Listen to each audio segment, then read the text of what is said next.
Welcome to episode 2 of this special series of podcast episodes, which we've called Our Sabbatical Story.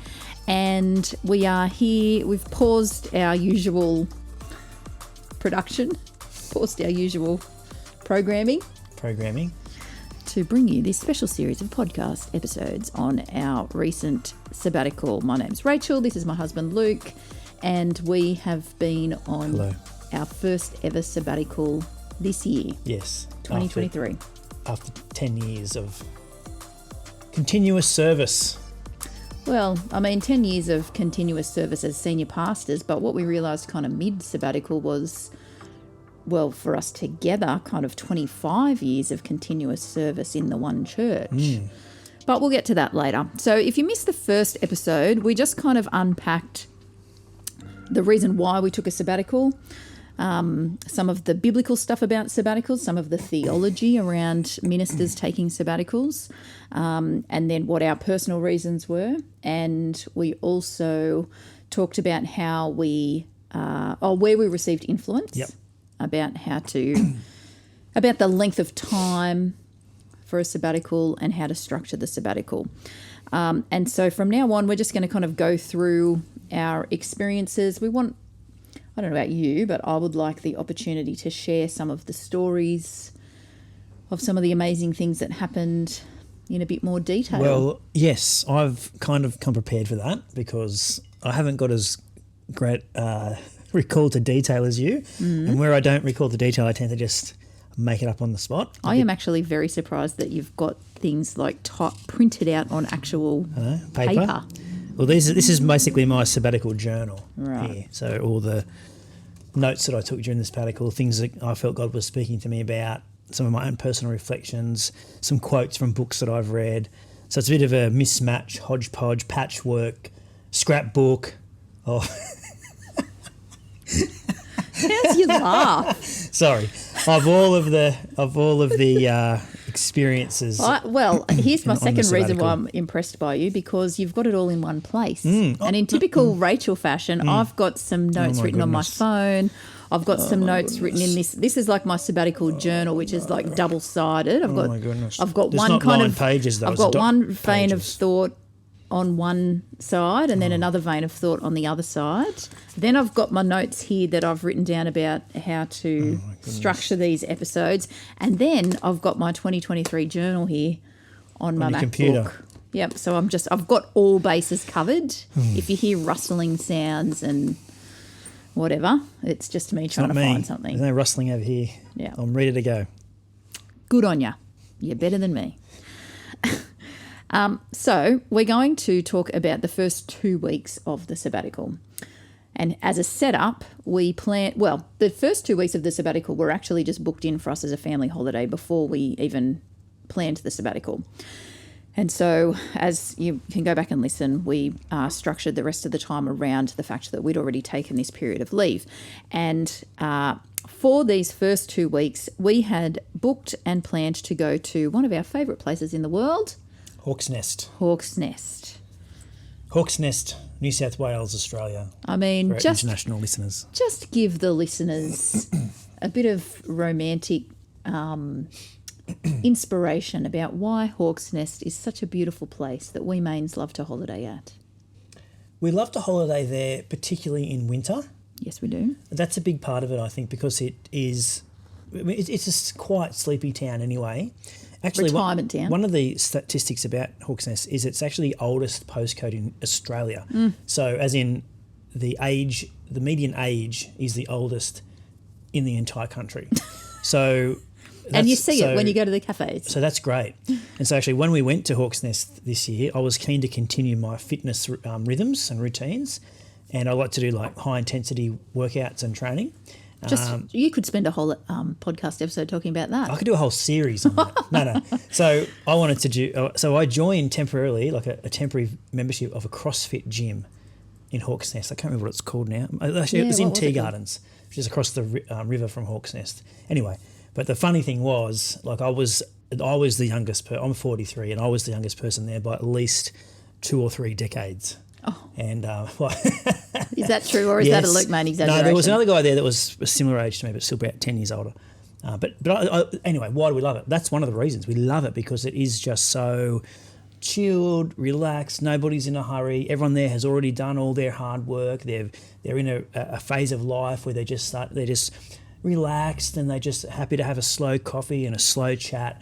And so it forces you, it arrests the activity and just shuts it down. So you have to move at a pace it's not what you're familiar with. So that's one of the reasons we love it. Plus, it's just beautiful. So scenically, beautiful river. It's on like a peninsula. So there's a river on one side. There's a river and ocean, a beach. Yeah, ocean on the other. So you can swim at the beach. You can kayak in the river. Sunsets, sunrises are like the best you'll ever see. There's dolphins that come right up next to the cafe. Flying overhead. Yeah, there's bird life. Oh, it's just like... Tell you one of the main reasons why I love it is because there's nothing to do there. Yeah, so there's no McDonald's, there's no KFC, there's no kids' activities. Like when the kids centres. whinge at you about, like, because we typically go there in winter school holidays and we've got school-age kids, and if they're looking for things to do, they just have to, A, get bored, which then leads to creativity. Yeah. And they start playing outside, they start creating imaginative Games. play. I love it for that.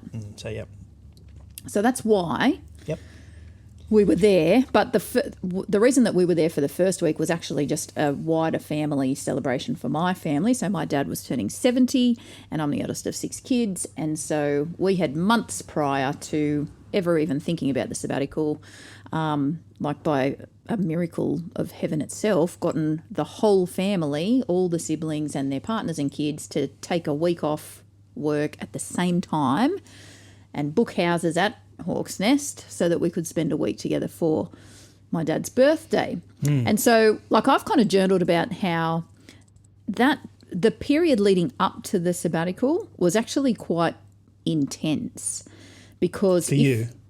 Well, it was high activity, I think. It was for me. I just think because you were organising a lot of the accommodation and the family side of things, or do you mean just for organisation for church life and ministry? Yeah, because I went to Vietnam. That's right. Like I week led a before. church mission team to Vietnam. We got home like the week before we had one Sunday back. Yeah, then we were away. It was a last kind of lunch meal with our leaders to kind of inspire them before we were going to be gone for 2 months. The final week of activity was, because it was also end of financial year, so like it was all the signing off on things, just back of house of running a not-for-profit, so all of the finance staff, like ticking all those boxes, making sure leaders felt empowered and equipped for everything they needed. And we also led an event for our Hunter region. Yeah, that's right. We did that final week. The final week. It was the day before we officially went on sabbatical. We had a Hunter regional event, which was really good. It was. I mean, it was. Those couple of weeks were really good weeks. But really full on. Yeah. And so my reflection since we've been back, even since kind of the end of the sabbatical, was that first week. We knew that first week was just, we had created the time and space to just be all in, present with what was happening with the family. For me, because it was my dad, it was about honouring my dad and my parents and just being able to be completely present with the family, because it is so rare that we're all together. However, my reflection now on that is that was actually a really good thing to do as the first thing to do, because it created such an immediate break from our normal everyday lives.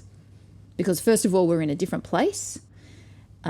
Second of all, the pace immediately just kind of slowed right down from what it had been. And third of all, we were now in close proximity with a whole bunch of people that we're not with in our normal everyday lives. That's right. So there's a lot to think about and a lot to kind of be engaged in that had nothing to do with what we were doing a week ago, or for the last 10 years really. Yeah. Other than being a part of your family. Yeah, so I think it was like a good distraction. Yeah, that's what I mean. Yeah. Like I wasn't really, and because also it was so big, like so many family members, and typically me, because I'm the bossy big sister. Oh, sorry, yes, the bossy, yes. And the organiser, I'd kind of itinerised the week to some extent. Yep. And so yeah, there was so much going on and so many people to interact with that there wasn't a lot of time to think about work. So it was really good for that. Yep. So would you recommend that people would have a family birthday party for the first week of their sabbatical? Well, obviously that's a pretty... You're not being that prescriptive. No, oh, okay, that's a pretty unique kind of a scenario. But what you could transfer if you were planning your own sabbatical, I guess, is that you could plan to be away, be somewhere different or new, and be either with nobody or with different people, and be doing other things. And, you know, last time we talked about Pete Scazerro being a major influence in how we structured the time. He does recommend kind of starting with just a family holiday to kind of wind down from the season that's been. Which was the second week, the family holiday.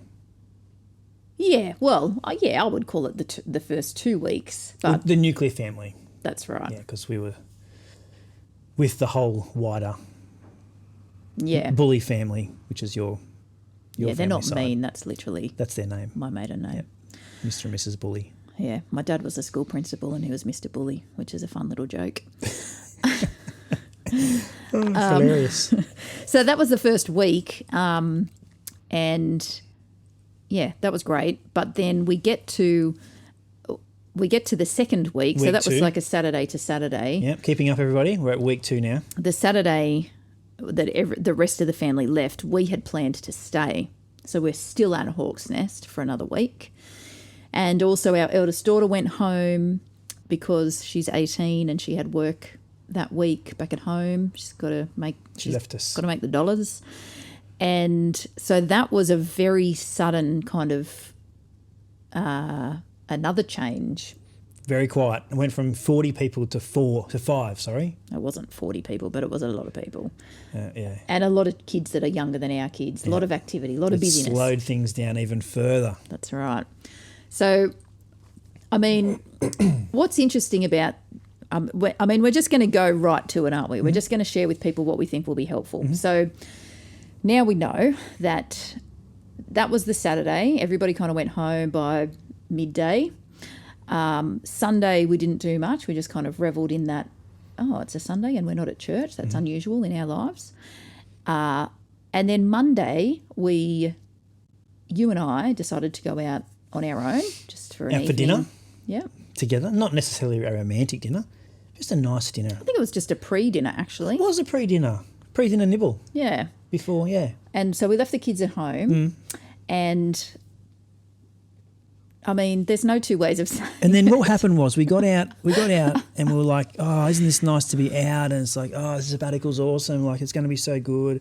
And then we're like, what are you looking forward to, like, now that we're on the sabbatical? And I was like, we can't wait to kind of, think about what's next for our lives. We've got such, big plans and dreams. And then I was like, Rach, what do you reckon we should do next? What's going to change? What are your hopes and dreams? And then you started talking about what you thought you might want to do. And then I said, I'm not sure that's exactly what I would have thought we would be doing. And then I started getting really upset because I was like, hang on a minute, we're supposed to celebrate before we start trying to figure out what's next. That comment came well after the heated.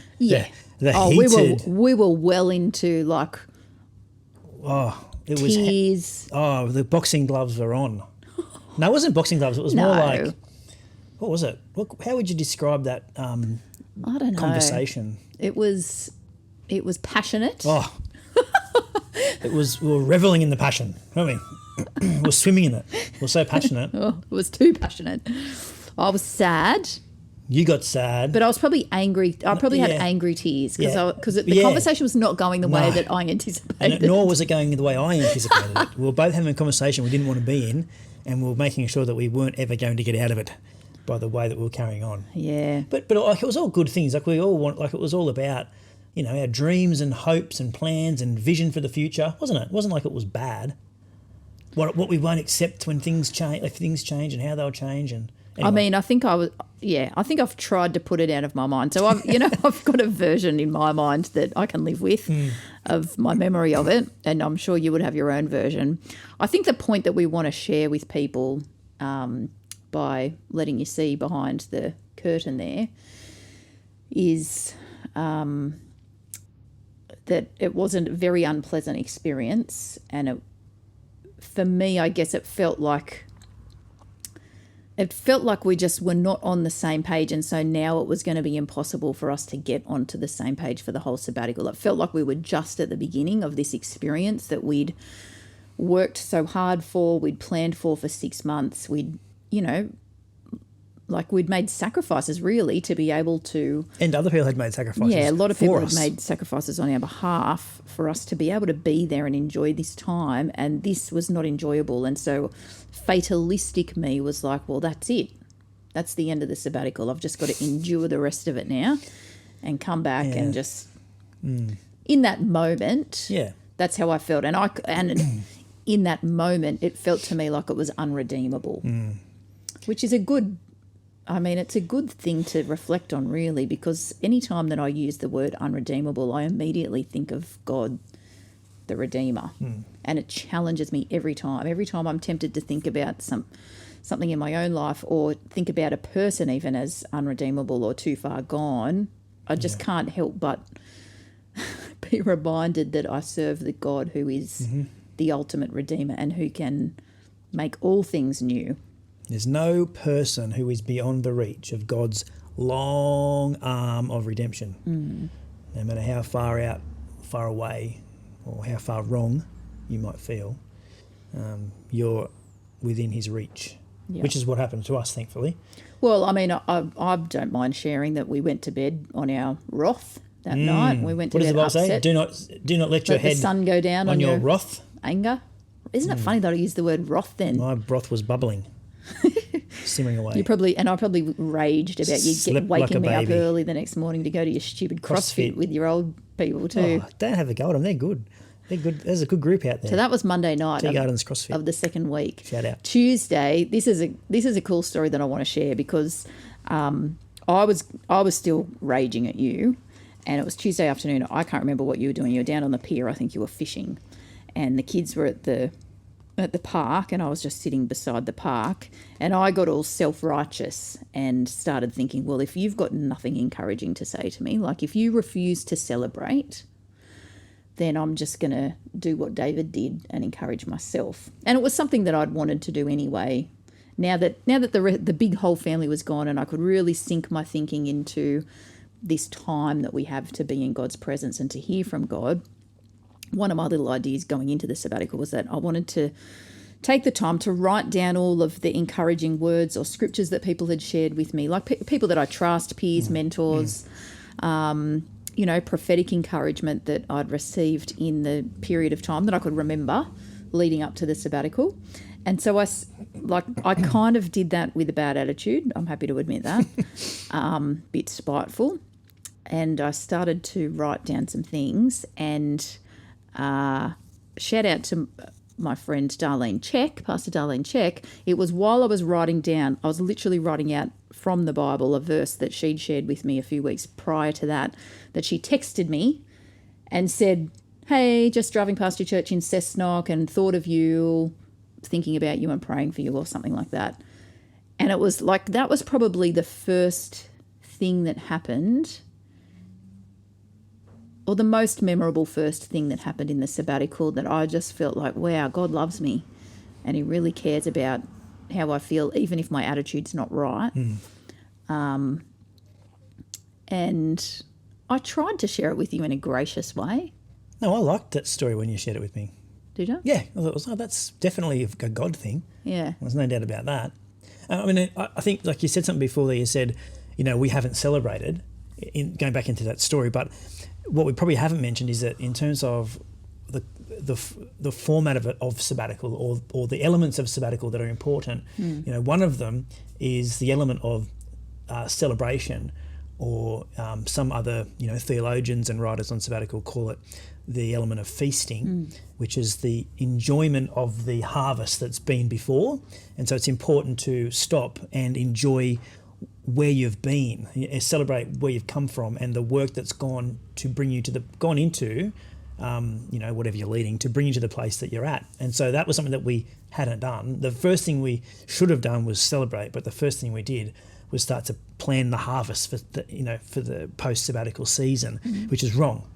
So we came to that, and then we you were sort of processing, and you were having messages and having chats with Darlene and Check about it, and I wouldn't say we were having a chat. We had a small text exchange. I was processing a little bit and thinking, surely we can get this right.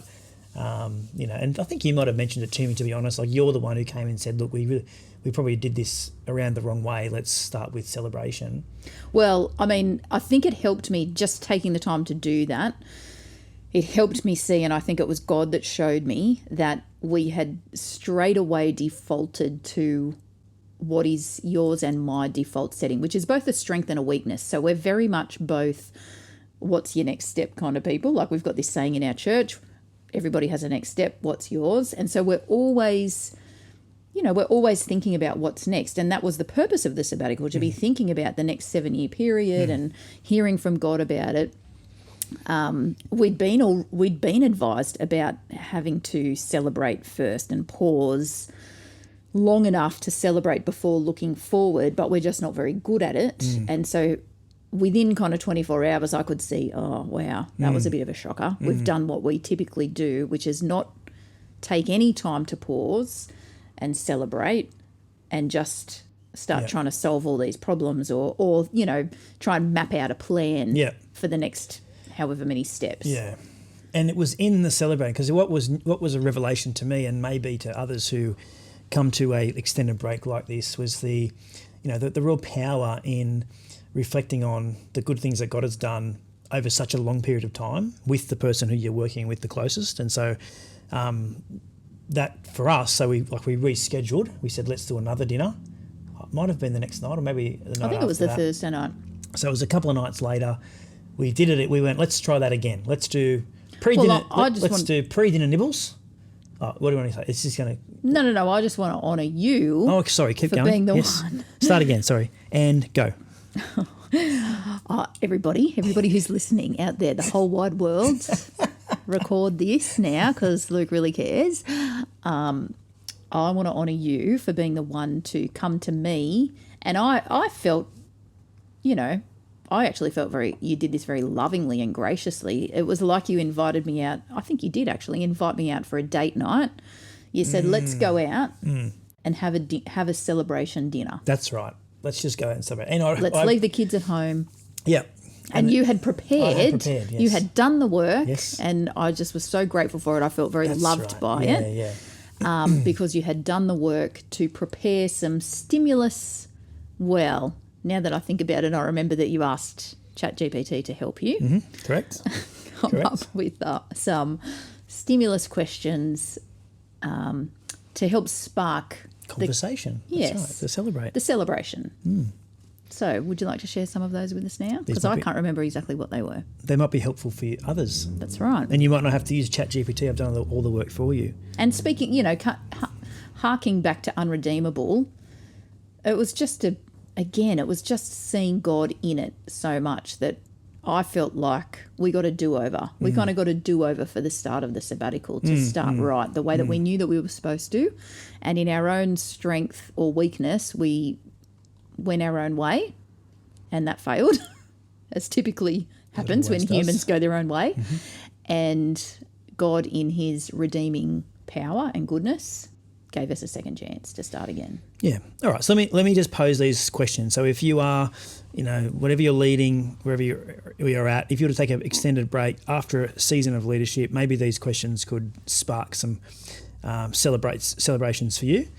One of the questions we asked each other was, what are the most significant accomplishments and milestones that we've achieved together as leaders of our organisation over the last 10 years? It's a long time but the good thing about the sabbatical, that's a big question, but you've got time to think back. You haven't got to rush through to the next question. We asked the question, how have our leadership styles and approaches evolved and complemented each other throughout this journey, which was good to talk about, because when you're leading together, there is some, with diverse thoughts and ideas about different things, you do have to, wrestle and contend for those ideas. And so how have we evolved in that leadership context? That was a good question. I enjoyed answering that one. In what ways have we fostered a thriving church community, and how have we positively impacted the lives of individuals within our church and community. That was a good one too. And we got to share stories about individuals that we'd seen had been impacted. Often in our context, when you're doing ministry life, it's just what's in front of you that you think about all the time, that family, that friend, that church member. But to have the time to pause and think back over the hundreds of church families and members that you've had an impact on, and then sharing those specific stories, that was pretty powerful. Yeah, definitely. And, because we had already, we had a celebration event earlier this year to kind of mark our 10 years as the senior leaders of our church. And, our church were lovely and generous and honouring. We had a celebration dinner. And so we had the opportunity to reflect. But I think also what was maybe ingrained into us that was a little bit out of alignment was about the achievements that people can see. So, when you lead an organisation, there's accountability, and so people want to see like bums on seats getting bigger, and the bums getting bigger, or the number of them on seats. The number of larger. Bums on the number of increasing. Seats increasing, yes. And the capacity of the organisation to, be financially healthy and growing, and whatever those other kind of big ticket item achievements are that are easy to see, you kind of get into the practice of thinking about those first. So what I loved about that question was that it was about real people whose lives have been impacted by the ministry of our church, and putting people above, like stories about people above all of those other things. Yeah, and look, there's probably 10 different questions there. I won't read them all out, but I guess the big point is to do the work to come to a time of celebration with some provocative, statements, thoughts, questions, and around different areas of your life. Like one of them was how have we supported and encouraged each other's personal and professional growth as leaders, as spouses, and as parents.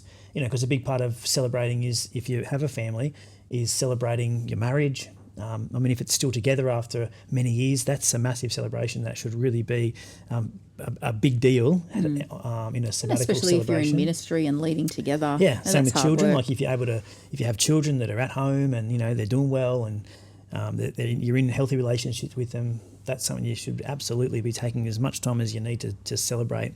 So there's a whole lot of that sort of stuff. And then finally, the last question was looking ahead. What are our aspirations and goals for the next chapter of our leadership journey, both in our church life and within our family? So I think we might have even left that one. We might not have touched that one that night. I'm just sorry, I got to be distracted because I weren't listening. I was just trying to see if there was eyes glazed over. I was looking at my journal to see if there was. To find which piece of which platform it's on. Is it on your phone? Is it in your notepad? Is it in your journal? Is it on your computer? Where is it? I've got it right here. Oh, this is all out of whack with what we've just said. But something took my attention, which I had written about when I reflected on week 2 in my journal. So I've written here, and then came week 2 at Hawk's Nest.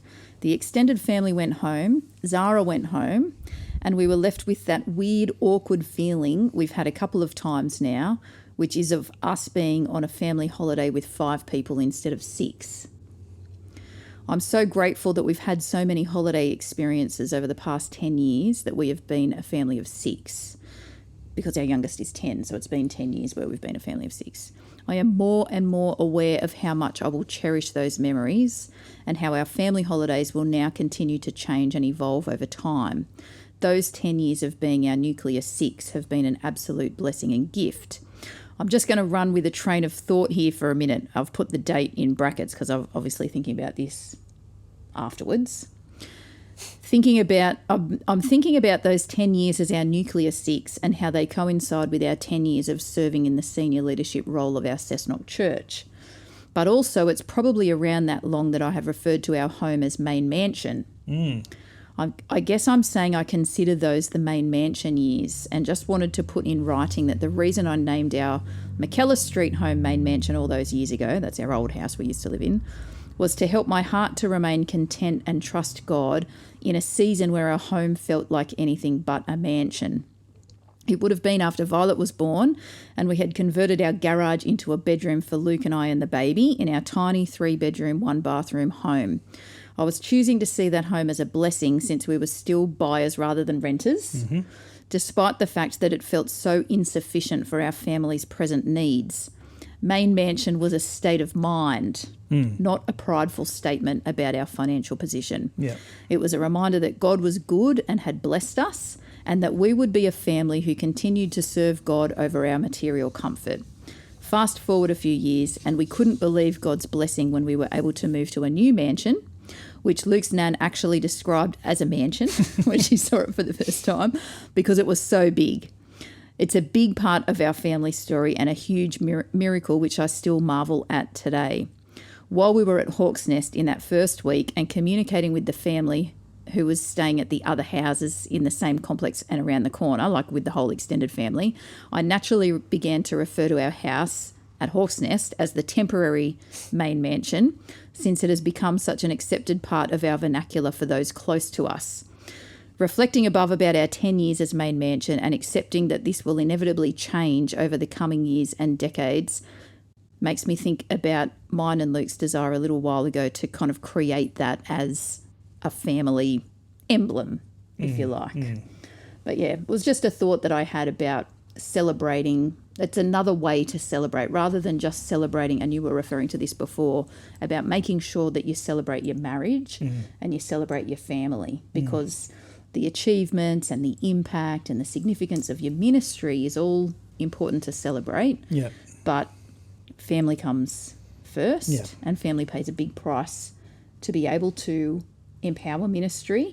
And it's only by the grace of God that we've been blessed to be able to, build family so strongly at the same time as continuing to put God's kingdom first in our lives. Yeah. And it's the grace of God, and it's also the obedience of the family. Yeah. And so, you should be, like you, Rachel, should be commended for what you bring to the family, and you should be celebrated as someone who prioritises, the health, well-being, spiritually, mentally of our children, because they're in a good place because of what you bring to the family, as do I bring something to the family that helps to build that in their lives. And so as families, we should be, celebrating our marriages, celebrating our children, and acknowledging that it does come at a cost, that you as parents, you have to bring something to the family. Yes, it's the grace of God.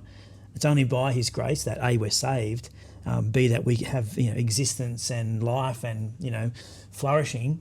But we also have a choice. We can just switch off and not care, or we can do the work and make a difference. And I think that's what with our family, why it's important to celebrate what has been achieved, because we do pay a price. However, on the other side of that, the rewards outweigh the price by infinity plus one. There's just no comparison.